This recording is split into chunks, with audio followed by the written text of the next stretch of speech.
नमस्कार दोस्तों, मैं सुमित मिश्रा स्वागत करता हूं एक बार फिर से आप सभी का जेटी एजुकेशन में। साथियों, ऑपरेशन सिंदूर के दौरान चाइना ने जिस प्रकार से प्रोपेगेंडा फैलाने का प्रयास किया है, अब वो धीरे धीरे खुल करके आ रहा है। चाइना बैकडोर से गेम खेल रहा था, सामने नहीं आ रहा था, लेकिन पीछे पीछे इंडिया को डिफेम करने का और एक प्रकार से अफवाहें फैलाने का पूरा पूरा प्रयास कर रहा था। पाकिस्तान जिस हिसाब से क्लेम कर रहा था कि हमने 6 राफेल मार गिराए, 7 गिराए, 8 गिराए, 10 गिराए, बार बार ये क्लेम करता रहा, संख्या बढ़ाता रहा। भारत ने भी काउंटर नहीं किया इस चीज को। अब इस बात को लेकर के ट्रंप भी चिल्लाने लगे। तो बात यहीं पर उठने लगी कि भाई भारत इस चीज का जवाब क्यों नहीं दे रहा है कि कितने राफेल गिरे हैं, कितने फाइटर जेट गिरे हैं कि नहीं गिरे हैं। अगर गिरे हैं अगर, तो फिर वो राफेल ही था या फिर सुखोई था, मिग-29 था, क्या था, ये भारत ने कभी खुलकर बताया नहीं। राफेल गिरने के बयान को लेकर जब सेना प्रमुख से पूछा गया तो उनका जवाब क्या आया है, और चाइना ने जो ये प्रोपेगेंडा फैलाया था इसको लेकर के जो खुलासा हुआ है वो क्या है। साथ ही साथ में पाकिस्तान को नई धमकियां क्या मिली हैं पाकिस्तान की तरफ से और भारत की तरफ से पाकिस्तान को, दोनों ही हम लोग जानेंगे। तो चलिए वीडियो की शुरुआत करते हैं। इंडिया पाकिस्तान रिलेशन को लेकर के कई दिन हो गए थे आपको वीडियो दिए हुए, आज पूरा डिटेल से चर्चा करेंगे जो भी नई नई अपडेट आए हैं उन सब की एक ही वीडियो में। तो वीडियो में बने रहिए। आप आर्टिकल देखिए। एक अभी नया खुलासा ये हुआ है कि चाइना जो है, चाइना ये राफेल की बिक्री को रोकने के लिए कैंपेन चलाया था। कब? ऑपरेशन सिंदूर के दौरान और उसके बाद। क्यों? क्योंकि ऑपरेशन सिंदूर के दौरान और उसके बाद जो है सोशल मीडिया पर अचानक से बहुत सारी फोटोज वगैरह वायरल हो रही थी, जिसमें ये दिखाया जा रहा था ये वही राफेल का मलबा है, ये राफेल दूसरा मलबा, तीसरा मलबा, 10 मलबा, 8 मलबा क्लेम किए जा रहे थे खूब। और आप जानते हो जब आप वॉर सिचुएशन में होते हो तो आप किसी भी न्यूज़ को ऑथेंटिक न्यूज़ मान लेते हो, सही न्यूज़ मान लेते हो, क्योंकि आपको ये लगता है कि ये जो इमेज आई है, जो पोस्ट की गई है ट्विटर पर, फेसबुक पर या अन्य जगहों पर, वो वहाँ के लोकल्स के द्वारा भेजी गई।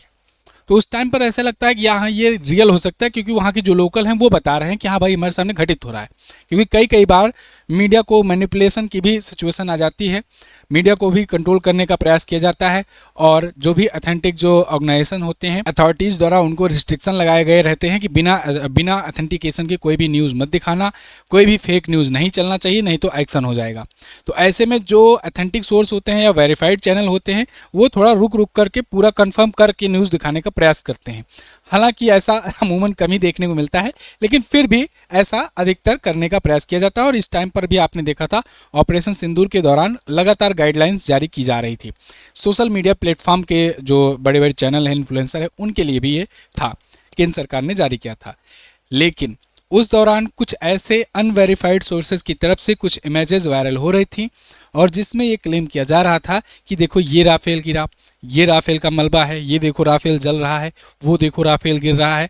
बहुत सारे ऐसे इमेजेस अचानक से आने लगी थी, जिससे यहाँ पर मोराल डाउन हो रहा था। अच्छा, एक बात और, इसको लेकर के खूब चर्चा चली है। आप कभी और किसी युद्ध में ये नहीं देखे होंगे कि यार इतना फाइटर जेट गिरा, उतना गिरा, इसको लेकर के बहुत ज़्यादा चर्चा नहीं होती होगी। आप ये ज़रूर सुनते होंगे कि हाँ ये जीता, ये हारा, या इतने तबाह किए, ये सब था। लेकिन यहाँ वाले केस में आपने अक्सर देखा कि मुख्य मुद्दा यही बना रहा कि कितने राफेल गिरे, है ना, कितने फाइटर जेट गिरे, कितने राफेल खास करके।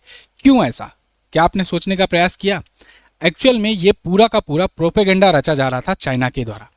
चाइना चाह रहा था कि राफेल डिफेम हो, क्योंकि राफेल भारत का आज के टाइम पर सबसे ज़्यादा सबसे ज़्यादा ट्रस्टेबल और सबसे ज़्यादा प्रेस्टिजियस फाइटर जेट है। 4.5 जनरेशन का ये फाइटर जेट है। भारत ने फ्रांस की डसाल्ट एविएशन कंपनी से इसको खरीदा था। शुरुआत में 36 खरीदे गए थे, 26 अभी नेवी के लिए मरीन राफेल की डील हुई है, और भारतीय वायुसेना ने यह भी कहा है कि 114 और चाहिए हमें, यानी आने वाले दिनों में और बड़ी डील हो सकती है राफेल की। राफेल पर इतना ट्रस्ट दिखा रहा है भारत क्यों? क्योंकि राफेल टेस्टेड है, भारत यूज कर रहा है, और ऑलरेडी बढ़िया से इसकी ट्रेनिंग वगैरह भी मिली है हमारे जो पायलट्स वगैरह हैं उनको, एयरफोर्स को। तो भारत इसका बढ़िया से इस्तेमाल भी किया, भारत ने दिखाया भी, और इस चीज़ को लेकर के भारत के अलावा फ्रांस भी जाकर प्रमोट कर रहा है अब जा कर के। और वहीं पर दूसरे जो फाइटर जेट्स हैं, चाहे इसका चाइना का हो J-35 या फिर F-16 पाकिस्तान जो यूज़ कर रहा है अमेरिका का वो हो, उसको तो अपने मिग-21 ने गिरा दिया था। अभिनंदन वर्धमान ने मिग-21 से मार गिराया था, तो इतनी बेइज्जती हुई थी अमेरिका की, है ना। पाकिस्तान युद्ध भले लड़ रहा है, लेकिन हथियार जिसका यूज़ हो रहा है, अब वो कंपनियां अपना प्रचार करती हैं। असली खेला यही होता है। जब भी कोई वार होता है तो असली खेल होता है जो हथियार बेचने वाले होते हैं उनका। इसलिए कई कई बार वो हथियार बेचने वाले जब उनका नहीं बिक्री हो रही होती है तो वो ज़बरदस्ती का युद्ध लड़वाते भी हैं। कई कई बार ऐसी सिचुएशन क्रिएट करते हैं जानबूझ करके जिससे वार हो, तो अपना पूरा प्रोपेगेंडा मशीन वो चलाते भी हैं। यहाँ पे सिचुएशन में चाइना ने जैसे चलाया, चाइना ने राफेल को डिफेम करने का और J-35 को अच्छा दिखाने का प्रयास किया। ये क्योंकि J-35 जो है एक बड़ी मात्रा में पाकिस्तान में डिप्लॉयड है, पाकिस्तान उसका यूज़ करता है। अब इसको जब यूज़ करता है पाकिस्तान, तो भारत का अगर ये दिखाएंगे कि राफेल गिर गया, तो न्यूज़ ये भी आएगी दिमाग में, भाई राफेल गिर गया तो गिराया किसने? ऐसा तो है नहीं कि डंडा मार करके या ढेला मार के गिरा दिया गया, कोई फाइटर प्लेन गिराया होगा। पाकिस्तान से ऑपरेशन सिंदूर चल रहा है, तो पाकिस्तान कौन सा यूज कर रहा है फाइटर, तो पता चलेगा कि ये तो चाइना वाला यूज़ कर रहा है। अब ये बात जब दुनिया में फैलेगी तो दुनिया में और भी देश चाइना वाले इस फाइटर प्लेन को लेने के लिए उत्सुक होंगे और ऐसे में चाइना की बिक्री होगी। पूरा मामला यही था। ऐसे ही अमेरिका भी लगा रहा। अमेरिका बार बार फाइटर जेट करके ये क्यों ट्रम्प इनका शहबाज शरीफ का और असीम मुनीर का सपोर्ट कर रहा था। ट्रम्प को आपने ये भी देखा कि एक बार फाइटर प्लेन का पूरा एक बैच भी लगा करके घूम रहे थे। ऐसा क्यों कर रहे थे? वो लगे हैं अपने वाले विमान को बेचने में।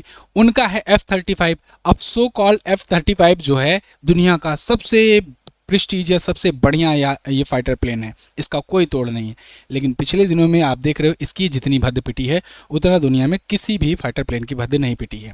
ये लगातार इसके क्रैश होने की वीडियोस आ रहे हैं। कभी कभी ये लैंड करते हुए गिर पड़ रहा है, कभी कभी ये टेक ऑफ नहीं कर पा रहा है, कभी कभी इसका इंजन फंस जा रहा है, पायलट्स मर जा रहे हैं, पायलट को इवैक्यूएट करना पड़ रहा है। बहुत सारे ऐसे वीडियोज़ इसके आ रहे हैं और ये 2-3 साल में बहुत ज़्यादा हो गया है। ऐसे में ये कितना भी पॉलिश करने की कोशिश कर लें, लेकिन अब F-35 की डील्स बहुत सारे देश जो लेना चाह भी रहे थे वो इससे पीछे हटते जा रहे थे।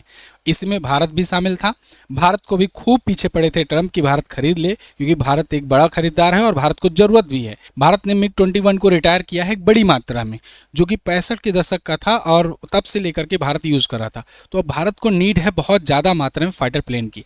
तो ऐसे में अमेरिका चाह रहा था कि भारत को बेचे, लेकिन भारत रुका रहा। भारत ने जवाब नहीं दिया कि लेंगे कि नहीं लेंगे।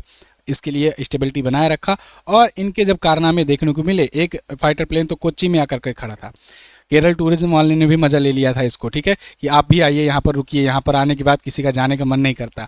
2 हफ्ते 3 हफ्ते तक वो यहीं पर पड़ा रहा था, वो उड़ ही नहीं पा रहा था। और अमेरिका वालों को, ब्रिटेन वालों को इतना ज़्यादा डर पड़ी थी कि उसके पार्ट्स के बारे में कोई रिवर्स इंजीनियरिंग ना कर ले, तो भारत के किसी भी गार्ड्स को या किसी भी इंजीनियर को उसके आसपास भटकने नहीं दिया जा रहा था।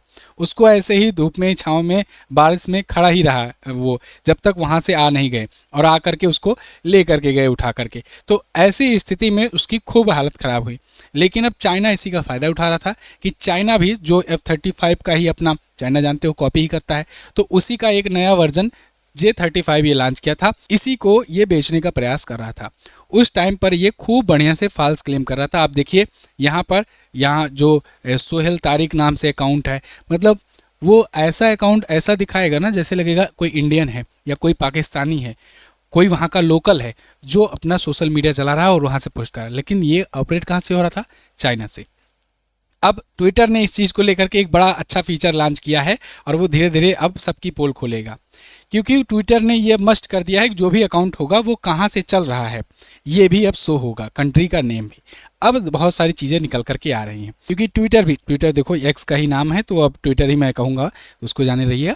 तो ट्विटर जो है उसको भी अच्छे से पता है कि आज के टाइम पर चाहे वार सिचुएशन हो या कोई भी पॉलिटिकल जो भी चीज़ें निकलता है, मुद्दा बनता है, वो ट्विटर पर ही बन रहा है। ऐसे में वो जो अकाउंट है वो किस कंट्री से है इसको शो कराना बहुत ज़रूरी है, क्योंकि आज के टाइम पर सोशल मीडिया और इंटरनेट के ज़माने पर आप दूसरे देश का जो भी प्रोपेगेंडा चल रहा है या चलाया जा रहा है उसको दूसरे देश में बैठ करके भी हो सकता है ऑपरेट किया जा रहा हो, और ये हो भी रहा है। पाकिस्तान वाले खूब बढ़िया से प्रोपेगेंडा किए, ऐसा लग रहा था कि इंडिया युद्ध हार गया ऑपरेशन सिंदूर के बाद। लेकिन जब एक्चुअल चीज़ें निकल करके आई तब पता चला भाई कि कितना एयरबेस तबाह किया गया है, कितना सब कुछ किया गया। उनके पास सबूत के नाम पर कुछ नहीं है, वो कह रहे हैं सोशल मीडिया चेक कर लो, क्योंकि सारे लोगों को तो बैठा दिए हैं सोशल मीडिया पर। ऐसे में यहाँ पर भी किया गया था। तो यहाँ अभी एक अमेरिका की एक एजेंसी है US China economic and security review commission USCC, इसने अपनी 2025 की सालाना रिपोर्ट जारी की है।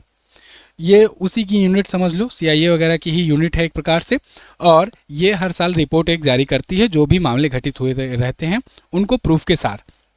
अब इसकी जब रिपोर्ट आई है, इस रिपोर्ट में खुलासा किया गया है कि मई 2025 में इंडिया पाकिस्तान के बीच जो हवाई झड़प हुई थी उसके बाद ठीक बाद चाइना ने सैकड़ों फर्जी सोशल मीडिया अकाउंट्स एक्टिवेट किए और इनसे AI जनरेटेड फोटोज़ वायरल की गई जिनमें जलता हुआ राफेल, उसका मलबा, पाकिस्तानी JF-17 का विजय दृश्य, ये सब इसमें दिखाया गया। अब मकसद साफ था कि राफेल की विश्वसनीयता को खत्म किया जाए और फ्रांस की आगे बिक्री रोकी जाए और आने वाला J-35 स्टील फाइटर प्रमोट किया जाए जो कि चाइना का है। China exploit the India Pakistan conflict and undermine confidence in the French Rafale and promote its own platform, ये साफ साफ से इसमें लिखा हुआ है। तो हम लोग कह सकते हैं कि हम लोग मैदान वाले वार को तो जीत गए थे, लेकिन साइकोलॉजिकल जो वारफेयर होता है, जो दुनिया में जो दूर बैठ करके, मतलब आप समझो कि चल रहा है वार राजस्थान के बॉर्डर पर, कश्मीर के बॉर्डर पर, लेकिन जो इधर बिहार में बैठा है, असम में बैठा है, दिल्ली में, कर्नाटक, बेंगलुरु, मुंबई में बैठा है, उस व्यक्ति तक रियल न्यूज़ पहुंचाने में, उनका सेंटीमेंट हाई करने में हम लोग फेपल रहे थे। भारतीय सेना काफ़ी पीछे चल रही थी। इसका फ़ायदा अमेरिका ने भी खूब उठाया। ट्रंप तुरंत ही क्लेम कर गए कि भाई हमने सीज फायर कराया। जब तक यहाँ इंडिया का ऑफिशियल बयान आता उससे पहले ट्रंप वहाँ क्रेडिट ले गए, क्रेडिट खा गए। ऐसे ही जब तक भारत का ऑफिशियल प्रेस ब्रीफिंग होता उससे पहले यहाँ पाकिस्तान क्लेम करना शुरू कर दिया था, हज़ारों सैकड़ों फैला दिया मीडिया पर चाइना के थ्रू। चाइना ने फैलाना शुरू कर दिया कि इतने राफेल गिर गए, इतना नुकसान हुआ, हमने तो ये अटैक कर दिया, हमने वो अटैक कर दिया, वगैरह वगैरह। हाँ, भारतीय मीडिया ने कुछ प्रयास ज़रूर किया था कि इस्लामाबाद पर आज कब्जा हो गया है, कराची पर कब्जा हो गया है, लेकिन फिर वो सबको पता चल गया कि वो फर्जी है। थोड़ा बहुत प्रयास तो किए थे। यहाँ पर इंडिया में जो ऑथेंटिक, अब यहाँ पर देखना चाहिए भारतीय सेना का जो भी अकाउंट्स हैं उनको रियल टाइम पर अपडेट देना होगा। अब आगे जो भी चीज़ें होंगी, इससे भारत निश्चित तौर पर सीखा बहुत है। खैर, पाकिस्तान ने 3 राफेल गिराने का पहले दावा किया, फिर उसके बाद 5 कहा, फिर उसके बाद 7 कहा, फिर उसके बाद 8 तक पहुँच गई थी संख्या। कभी कभी ये 10 भी पहुँच जाते हैं। ऐसे ही ट्रंप भी पहुँचते हैं क्योंकि ट्रंप असीम मुनीर से खूब पैसा लेकर के बैठे हैं। लेकिन अब एक ज़रूरी बात, यहाँ पर बात बार बार ये क्यों आ जाती है कि राफेल गिरा कि नहीं गिरा, कितना गिरा, ये मुद्दा क्यों होता है? भाई युद्ध हो रहा है, लड़ाई चल रही है, तो कुछ यहाँ के मरेंगे, कुछ वहाँ के मरेंगे। कौन जीता कौन हारा, इसको ये देख करके जरूर निशाना लगाया जा सकता है कि हाँ उसको कितना ज़्यादा नुकसान पहुँचाया गया। तो निश्चित तौर पर हम लोगों ने 11 बेसिस पर टारगेट किए थे। उनके जो उनके लॉन्च पैड थे उनको तबाह किया गया था। तो निश्चित तौर पर भारत की ही जीत हुई थी और वो ग्राउंड लेवल पर दिखता भी है, सैटेलाइट तस्वीरों से दिखता भी है। अब उसमें जाहिर तौर पर कुछ कैजुअलिटी यहाँ भी हुई होगी। तो यहाँ जरूरी नहीं है ये देखना कि कितने गिरे। यहाँ पर यही बात CDS ने भी कहा है जब इन्होंने एक बयान दिया। अभी अनिल चौहान जी जो कि वर्तमान में चीफ ऑफ डिफेंस स्टाफ हैं, इनसे इंटरव्यू में पूछा गया कि राफेल गिरे कि नहीं गिरे, कितने गिरे आप बताओ। तो इन्होंने कहा सवाल ये नहीं है, मायने ये नहीं करती है कि कितने गिरे, मायने ये करती है कि क्यों गिरे, यानी कि कहाँ हम लोग पीछे रह गए कि जिस वजह से वो गिरे, और उसको हम लोगों ने 48 घंटों में ही सुधार लिया। तो सबसे बड़ी बात यह होती है कि क्यों गिरा और उसको गिरने के बाद उसके लिए हम लोगों ने ओवरकम करने के लिए क्या किया कि आगे ऐसा ना हो। तो ये इंपॉर्टेंट रखता है। ये इंपॉर्टेंट नहीं रखता है कितना गिरा, क्यों गिरा, कब गिरा, कैसे गिरा, कहाँ पर है, ये मायने नहीं रखता है। भाई वो तो सामान है, प्रोडक्ट है। बस ये हमने ये भी दावा किया कि हमारी तरफ से कोई भी पायलट, कोई कैजुअलिटी नहीं हुई, सारे पायलट सिक्योर तरीके से आ गए हैं क्योंकि वो सही टाइम पर एग्जैक्ट कर लिए थे अपने आप को। तो यहाँ पर यही बात आती है कि 48 घंटों में हम लोगों ने कैसे उसको ओवरकम किया है। देखिए यहाँ पर, और जब पाकिस्तान वाली बात पूछी गई कि इन्होंने कहा कि 6 राफेल गिराए गए या 6 गिराए गए, 7 गिराए गए, तो इन्होंने कहा नहीं, ऐसा कुछ नहीं है। हाँ, इन्होंने नंबर नहीं बताया, लेकिन ये भी कहा कि ऐसा कुछ नहीं है कि 6 गिरे हैं, 7 गिरे हैं। कितने गिरे हैं वो एग्जैक्टली अब ये भी नहीं कह रहे हैं, ठीक है ना। अब ये चीज़ आप देख सकते हो, ब्लूमबर्ग से इन्होंने ये बातचीत की थी, उस पर इन्होंने जवाब दिया था। तो यहाँ पर BBC और ब्लूमबर्ग सबने कवर किया है, दैनिक भास्कर वगैरह ने, सब ने इसको कवर किया है। बात करते हैं राफेल क्यों इतना इंपॉर्टेंट है, क्यों ये सेंटर ऑफ पॉइंट बना हुआ है। तो देखिए 3700 किलोमीटर की इसकी रेंज है, मतलब ये एक बार में उड़ान भरता है तो 3700 किलोमीटर तक जा सकता है। 2200 से 2500 किलोमीटर प्रति घंटा की इसकी रफ्तार है। 60 सेकंड में 60,000 फीट ये चढ़ सकता है। मिटियोर मिसाइल लेकर के चलता है जिसकी 150 किलोमीटर की रेंज है, मतलब बॉर्डर के इधर से भी बॉर्डर के उस पार बहुत सारा कुछ तबाही मचा सकता है। नो एस्केप इसमें जोन में ये जा सकता है। इजराइल का हेलमेट माउंटेड डिस्प्ले इसमें है, और स्पेक्ट्रा EW सूट है जो कि पायलट्स को सुरक्षा देने में काफ़ी मदद करता है। 2016 में 59,000 करोड़ में 36 राफेल का सौदा हुआ था। फिर मैंने जब से कि आपको बताया कि अभी 63,000 करोड़ के आसपास में 63,000 करोड़ में 26 मरीन राफेल का डील हुआ है। मरीन राफेल इंडियन नेवी के लिए होगा। इसके बाद भारतीय वायुसेना ने 114 और खरीदने के लिए सरकार को प्रस्ताव दिया है। सरकार मंजूरी देगा, फिर ये राफेल डसाल्ट एविएशन से यानी फ्रांस की कंपनी से खरीदे जाएंगे। तो वो 114 अगर और आ जाता है तो भारत का स्क्वाड्रन और ज़्यादा मजबूत हो जाएगा। बहरहाल अब चाइना चाहे प्रोपेगेंडा करे अमेरिका, लेकिन कुछ फ़ायदा होने वाला नहीं है। भारत खरीदेगा तो राफेल खरीदेगा, और आने वाले समय में अगर वो 5G एयरक्राफ्ट पर अपने आप को प्रमोट करना चाहता है तो वो सुखोई 57 खरीदेगा, क्योंकि रसिया के प्रोडक्ट पर हम लोग को भरोसा है, ट्रस्ट है, ट्राई और टेस्टेड है। 1963-65 से हम लोग आज तक यूज़ करते आ रहे थे। मिक्स सीरीज हो चाहे आपका सुखोई हो, ये सब हम लोग यूज़ कर रहे हैं रसिया का ही। अब अमेरिका ने इसी रिपोर्ट में 5 बड़े खतरों का भी जिक्र किया है कि चाइना से 5 बड़े खतरे क्या हैं। अब यहाँ पर एक चीज़ और ध्यान देना, अभी आप इस मुद्दे में ही आपको समझ में आ जाएगा। पहला खतरा देखते हैं। अमेरिका कह रहा है कि चीन AI, क्वांटम कंप्यूटिंग और रोबोटिक्स में अमेरिका को पीछे छोड़ने की कगार पर है। इन चीज़ों में बहुत तेज़ी से आगे बढ़ रहा है। क्रिटिकल मिनरल्स और सप्लाई चेन पर चीन का कंट्रोल है, इसे हथियार की तरह इस्तेमाल कर सकता है। आपको याद होगा कि अभी 17 प्रकार के रेयर अर्थ मिनरल्स को लेकर के 12 प्रकार के उसमें से चीन ने एक्सपोर्टेशन पर बैन लगाया था, जिसको लेकर ट्रंप ने इस पर टैरिफ भी बढ़ा दिया था। वो रेयर अर्थ मिनरल पूरा जो 17 प्रकार का है उस पर चाइना का कंट्रोल होता है, और वो बहुत ज़्यादा इंपॉर्टेंस होता है कि क्वांटम कंप्यूटिंग के लिए भी, जो सेमीकंडक्टर चिप्स बनते हैं उनके लिए भी, आने वाले टाइम पर AI के लिए भी। रूस, ईरान, उत्तर कोरिया के साथ बढ़ता हुआ इसका गठजोड़ भी इन्होंने चिंता का विषय बताया है। दुनिया भर में आर्थिक सैन्य बेस बना करके ग्लोबल पावर बढ़ा रहा है, ये भी बताया है। चीन की बैटरियां और एनर्जी स्टोरेज सिस्टम में रिमोट एक्सेस की बात की गई है। ये बहुत बड़ा खतरा है, इनसे ग्रिड पर साइबर अटैक संभव हो सकता है, ये इन्होंने कहा है। एक एक करके समझते हैं। देखिए, चाइना अगर अपनी बैटरियां भेज रहा है किसी देश में और कोई देश उसकी बैटरियां यूज कर रहा है अपने पावर ग्रिड में, तो बड़ा साइबर अटैक हो सकता है। अचानक से बत्ती गुल हो सकती है। अब आप सोचो, लाइट अगर ना आए, पूरे शहर से ही अचानक से बिजली गायब हो जाए तो पूरा शहर ठप्प पड़ जाएगा। लाइट बंद होने से पूरा इकोनॉमी ठप हो सकती है, देश में बहुत ज़्यादा नुकसान हो सकता है। किसी एक शहर का लाइट अगर अचानक से रात भर के लिए ही गायब कर दिया जाए तो दूसरा चीज़, और कभी भी विस्फोट भी हो सकता है, जैसे इजराइल वाला किया था, है ना, उसमें देखा था आपने। इसके अलावा यहाँ पर देखो कि रूस, ईरान, उत्तर कोरिया, इन सब का नाम लिया है। ये सभी जो हैं जो अमेरिका के खिलाफ हैं, इनके ये बात बता रहा है कि इनसे इनका गठजोड़ बढ़ रहा है। इसमें इन्होंने इंडिया का नाम नहीं लिया। क्यों? क्योंकि इनको पता है कि ये रिपोर्ट जो तैयार कर रहे हैं, मोटा इससे प्रोपेगेंडा हमें फैलाना है कि जिससे इंडिया और चाइना का जो रिलेशन बन रहा है, सुधर रहा है बीच में, वो सुधरे ना।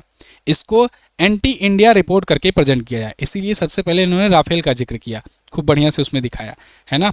ठीक है, माना कि चाइना जो है वो करता है, चाइना ने प्रोपेगेंडा फैलाया, लेकिन साथ ही साथ में अमेरिका का भी इसमें प्रोपेगेंडा इंक्लूड है, जिसको ये खुल करके यहाँ निकाल रहा है, बता रहा है ऐसे समय पे जब इंडिया और चाइना के रिलेशन थोड़ा सा सुधर रहे हैं, और ख़ास करके इंडिया, चाइना और रसिया ये एक अलग गुट बना रहे हैं जो अमेरिका को बाईपास कर रहा है। तो ऐसे में इसमें फूट डालने का भी ये प्रयास कर रहे हैं। खैर, इन सब पर आपका क्या मानना है, आपकी क्या राय है, आप लोग कमेंट करके ज़रूर बताइएगा।